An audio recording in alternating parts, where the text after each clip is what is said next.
نحمده ونصلي على رسوله الکریم اما بعد۔ ترجمے والے قرآن پاک کا صفحہ نمبر 850، 23واں پارہ سورہ صاد، آیت نمبر 30 تا 35۔ اعوذ باللہ من الشیطان الرجیم، بسم اللہ الرحمن الرحیم۔ وَوَهَبْنَا لِدَاوُودَ سُلَيْمَانَ نِعْمَ الْعَبْدُ إِنَّهُ أَوَّابٌ إِذْ عُرِضَ عَلَيْهِ بِالْعَشِيِّ الصَّافِنَاتُ الْجِيَادُ فقال إني أحببت حب الخير عن ذكر ربي حتى توارت بالحجاب ردوها علي فطفق مسحا بالسوق والأعناق ولقد فتنا سليمان وألقينا على كرسيه جسدا ثم أناب قال رب اغفر لي وهب لي ملكا لا ينبغي لأحد من بعدي إنك أنت الوهاب۔ صدق اللہ العظیم۔ حضرت داؤد علیہ السلام کا تذکرہ چل رہا تھا اور ان کے بارے میں اللہ تعالیٰ نے فرمایا تھا کہ وہ بہت اللہ کی طرف رجوع کرنے والے تھے۔ اب فرما رہے ہیں کہ ان کی یہ جو صفت ہے یہ اللہ تعالیٰ نے ان کے بیٹے حضرت سلیمان علیہ السلام میں بھی منتقل کی۔ وہ بھی ایسے ہی اللہ سے لو لگانے والے تھے۔ داؤد علیہ السلام کے 19 بیٹے تھے اور ان میں سلیمان علیہ السلام سب سے چھوٹے تھے، اور یہ ان کے جانشین ہوئے۔ وارث کا لفظ بھی آتا ہے قرآن پاک میں، ہم پڑھ چکے ہیں۔ تو وراثت سے مراد علمی وراثت ہے، اور نبی بھی بنے وہ ان کے بعد۔ مالی وراثت مراد نہیں ہے، جیسا کہ بعض لوگوں کو یہ غلط فہمی ہے۔ اللہ تعالیٰ فرما رہے ہیں کہ ہم نے داؤد علیہ السلام کو سلیمان جیسا بیٹا دیا جو بہت بہترین آدمی تھا، بہترین بندہ تھا اللہ کا۔ تو کیا اس بندے کی شان ہوگی جس کو اللہ بہترین فرما رہے ہیں؟ سبحان اللہ۔ پھر اللہ تعالیٰ نے سلیمان علیہ السلام کے کچھ حالات و واقعات ذکر فرمائے ہیں۔ تو آج کے سبق میں 2 واقعات کا تذکرہ ہے۔ ایک واقعہ یہ ہے کہ سلیمان علیہ السلام نے جہاد کے لیے گھوڑے رکھے ہوئے تھے، اور ظاہر بات ہے جہاد کے لیے اعلیٰ سے اعلیٰ چیز رکھی جاتی ہے، عمدہ سے عمدہ رکھی جاتی ہے۔ تلوار ہو تو عمدہ، ڈھال ہو تو عمدہ، زرہ ہو تو عمدہ، اچھی سے اچھی چیز رکھی جاتی ہے تاکہ خوب کام آئے میدان میں، ایسے نہ ہو کہ ٹوٹ جائے، خراب ہو جائے۔ تو گھوڑے بھی عمدہ رکھے جاتے ہیں۔ تو اب جو گھوڑے رکھے ہوئے تھے عمدہ بہترین گھوڑے، قرآن پاک نے صافنات کا لفظ ذکر کیا ہے، کہتے ہیں ایسے گھوڑے جو 3 پاؤں پوری طرح نیچے لگاتے ہیں اور چوتھے پاؤں کا اگلا حصہ اور کنارہ زمین پر لگاتے ہیں، اور ایسا گھوڑا بہت طاقتور شمار ہوتا ہے اور بہت زبردست شمار ہوتا ہے۔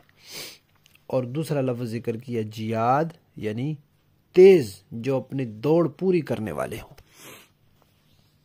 تو ایسے گھوڑے رکھے ہوئے تھے۔ اب بظاہر تو یہ شان و شوکت ہے، اور یہ تو سلیمان علیہ السلام نے فرمایا کہ میں جو اس خیر کی محبت دل میں رکھتا ہوں، خیر سے مراد مال ہے، اور بھی قرآن پاک میں کئی جگہ آیا ہے۔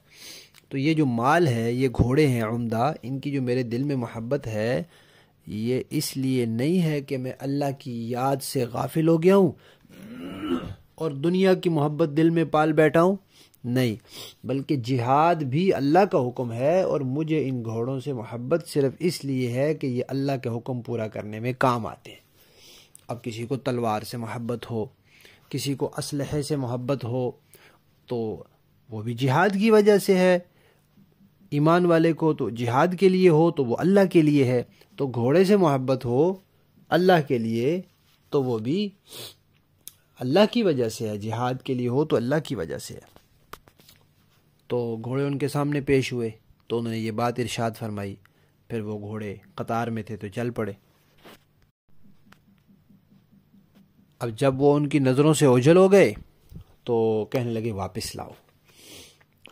واپس لائے، پھر ان کی گردنوں پر اور ان کی پنڈلیوں پر پیار سے ہاتھ پھیرنے لگے کہ یہ وہ گھوڑے ہیں جن کے ذریعے ہم اللہ کا جہاد والا حکم پورا کرتے ہیں۔ ان آیات کا یہ جو معنی ہے یہ راجح ہے، بہتر ہے، اور قرآن پاک کے الفاظ کے ذرا زیادہ قریب ہے۔ ایک دوسرا معنی بھی بیان کیا گیا ہے، وہ یہ کہ سلیمان علیہ السلام نے گھوڑے رکھے ہوئے تھے جہاد کے لیے۔ عصر کے وقت ان کا کوئی وظیفہ ہوتا تھا یا کوئی عبادت تھی یا نماز ہوگی، جو بھی، تو گھوڑے ان کے سامنے پیش کیے گئے تو ان کی دیکھ بھال میں، جائزہ لینے میں وہ وقت نکل گیا اور وہ وظیفہ نہیں کر سکے، سورج غروب ہو گیا۔ تو انہوں نے کہا کہ یہ جو گھوڑے ہیں اگرچہ یہ جہاد کے لیے ہیں، ان کے ساتھ تعلق اللہ کے لیے ہے، لیکن انہوں نے مجھے اللہ کی عبادت سے غافل کر دیا، لاؤ ان کو واپس میرے پاس لاؤ، میں ان کو اللہ کی خاطر قربان کرتا ہوں۔ تو جیسے آج کل گائے بکری وغیرہ کی قربانی ہے، اس وقت گھوڑے کو بھی ذبح کیا جاتا تھا، وہ تو بعد میں منع کیا ہے کہ یہ جہاد میں کام آتا ہے، ان کو ذبح کر کے کھا جاؤ گے تو جہاد میں کیا کرو گے، تو اس لیے منع کر دیا۔ تو انہوں نے پھر گھوڑوں کو منگوا کے سب کو ذبح کر دیا کہ یہ اللہ کی یاد سے غافل کرنے والی چیز ثابت ہوئے، لہذا ان کو اللہ کی خاطر قربان کر دیا۔ ایک معنی یہ بھی ہے، یہ پہلا واقعہ ہے۔ دوسرا واقعہ کیا ہے، اس کی تفصیل قرآن پاک میں اللہ تعالیٰ نے ذکر نہیں فرمائی، اور اس آیت کو ذکر کر کے اس کی کوئی تشریح حدیث شریف میں بھی نہیں ہے۔ یہاں صرف اللہ تعالیٰ نے اتنی بات کی کہ ہم نے سلیمان علیہ السلام کو آزمایا اور پھر ہم نے ان کی کرسی پر ایک دھڑ لا رکھا اور انہوں نے اللہ کی طرف رجوع کیا، اللہ سے معافی مانگی اور پھر اللہ سے ایک دعا کی۔ البتہ احادیث طیبہ میں، صحیح حدیث میں، بخاری شریف میں صحیح روایات کا ایک واقعہ ہے کہ سلیمان علیہ السلام نے جہاد کے لیے لشکر تیار کرنا تھا۔ آپ نے اپنے درباریوں کو، وزراء کو ترغیب دی کہ بھئی جہاد کے لیے تیاری کرو، لیکن انہوں نے سستی دکھائی، تو سلیمان علیہ السلام بڑے ناراض ہوئے۔ تو انہوں نے کہا کہ میں اپنا لشکر تیار کرتا ہوں۔ ان کی بہت سی بیویاں تھیں، 60 بھی لکھا ہے، 100 بھی لکھا ہے، 90 بھی لکھا ہے، یعنی کافی زیادہ، اس وقت منع تو تھا نہیں ان کے لیے۔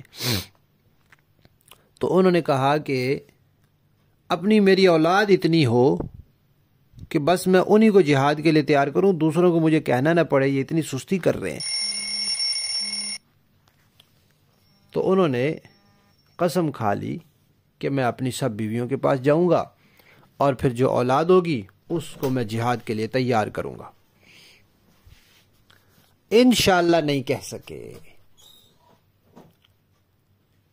بعض جگہ، بعض روایات میں یہ ہے کہ فرشتے نے ان کے القاء کیا، دل میں آ گیا کہ انشاءاللہ کہوں، یا ایک وزیر تھا اس نے یاد بھی دلایا کہ انشاءاللہ کہہ لیں، لیکن وہ جو درباریوں کی سستی اور لاپرواہی تھی اس پر ان کو غصہ شدید آیا ہوا تھا، تو اس کی وجہ سے وہ انشاءاللہ نہیں کہہ سکے۔ دل میں تو تھا بھائی اللہ کے کرنے سے ہی ہوتا ہے۔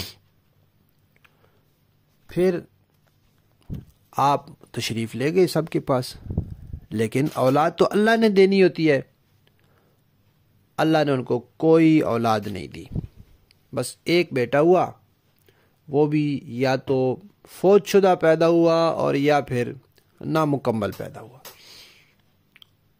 تو اس کو لا کر وہاں ان کی کرسی اور تخت پہ رکھا گیا اور کہا کہ جو آپ نے قسم کھائی تھی اس کے نتیجے میں صرف یہ ایک بیٹا آیا ہے۔ تو وہ فوراً اللہ تعالیٰ کی طرف متوجہ ہوئے کہ یا اللہ، میں نے جتنی کوشش کی، جتن کیے، وہ تو ناکام ہو گئے، اب آپ اپنی عنایت سے، اپنے فضل سے مجھے ایسی حکومت عطا فرمائیں کہ جو اور کسی کو نہ دی ہو، تاکہ مجھے جہاد میں اور دوسرے آپ کے احکامات کی تعمیل میں پھر مشکل نہ پیش آئے۔ تو اللہ تعالیٰ نے پھر ان کو حکومت دی، ہوا پر، جنات پر، پرندوں پر، سب پر اللہ نے حکومت دے دی۔ یہ دوسرا واقعہ ہے۔ تو یہ جو واقعہ حدیث شریف میں آیا ہے، اس کو مفسرین کرام نے اس آیت کی تفسیر میں لکھا ہے کہ یہ اس آیت کی تفسیر ہے کہ وہ جو قرآن پاک میں جسد کا ذکر ہے کہ لا کر ان کے دھڑ پر رکھا گیا، یہ وہی جسد ہے جس کا تذکرہ اور اس حدیث شریف میں ہے کہ وہ نامکمل یا فوت شدہ بچہ پیدا ہوا۔ باقی رہ گئی ایک چھوٹی سی بات کہ یہ کیسے ہو سکتا ہے کہ کسی انسان کی 60 بیویاں ہوں، 90 بیویاں ہوں، 100 بیویاں ہوں، اور وہ ایک ہی رات میں، ایک ہی دن میں سب کے پاس چلا جائے۔ تو ظاہر بات ہے عام حالات میں تو یہ نہیں ہو سکتا، لیکن اللہ تعالیٰ کی قدرت سے کوئی چیز باہر نہیں ہے، تو بطور معجزہ کے ہو سکتا ہے، اللہ کی قدرت سے ہو سکتا ہے، اور کیونکہ اس واقعے کی روایات درست ہیں لہذا عقل کی روشنی میں اس کو رد کرنا یہ اللہ کی قدرت کا انکار ہے۔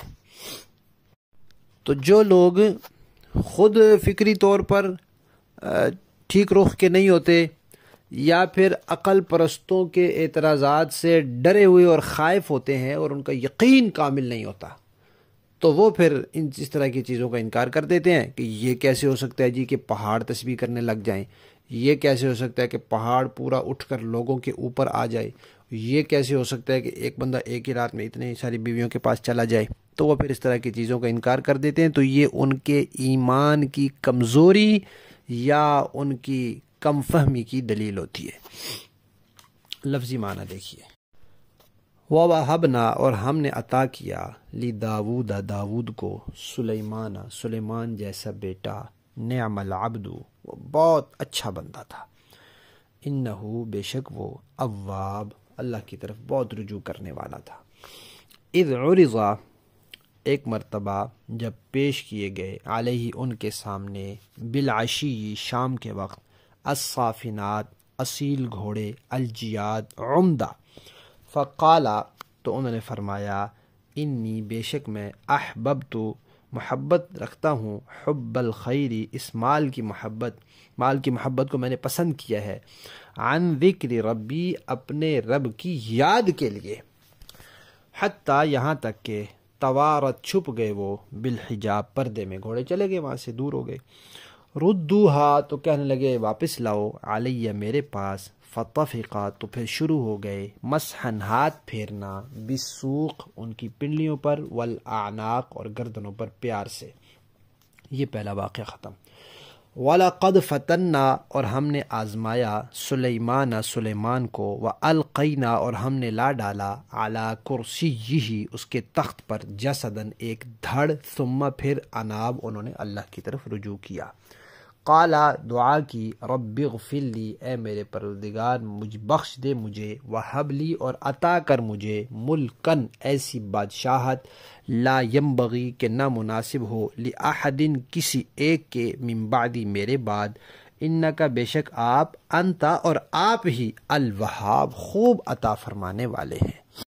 با محاورہ دیکھیں جی، وَوَهَبْنَا لِدَاوُودَ سُلَيْمَانَ نِعْمَ الْعَبْدُ إِنَّهُ أَوَّابٌ، اور ہم نے داؤد کو سلیمان جیسا بیٹا عطا کیا، وہ بہترین بندے تھے، واقعی وہ اللہ سے خوب لو لگائے ہوئے تھے۔ اذ عرض علیہ بالعشی الصافنات الجیاد، وہ ایک یادگار وقت تھا جب ان کے سامنے شام کے وقت اچھی نسل کے عمدہ گھوڑے پیش کیے گئے۔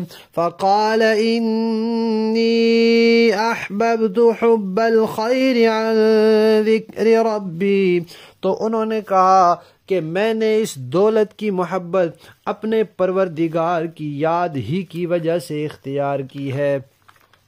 حتی توارت بالحجاب ردوها علی، یہاں تک کہ جب وہ گھوڑے اوٹ میں چھپ گئے تو اس پر انہوں نے کہا کہ ان کو میرے پاس واپس لے آؤ۔ فطفق مسحا بالسوق والاعناق، چنانچہ وہ ان کی پنڈلیوں اور گردنوں پر ہاتھ پھیرنے لگے۔ وَلَقَدْ فَتَنَّا سُلَيْمَانَ وَأَلْقَيْنَا عَلَى كُرْسِيِّهِ جَسَدًا ثُمَّ أَنَابَ، اور یہ بھی واقعہ ہے کہ ہم نے سلیمان علیہ السلام کی ایک آزمائش کی تھی اور ان کی کرسی پر ایک دھڑ لا کر ڈال دیا تھا، پھر انہوں نے اللہ کی طرف رجوع کیا۔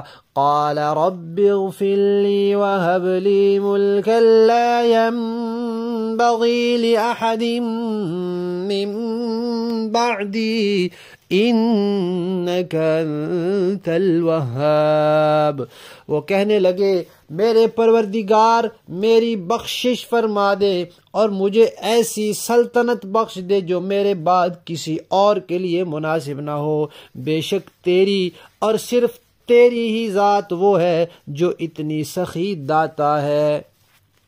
صدق اللہ العظیم۔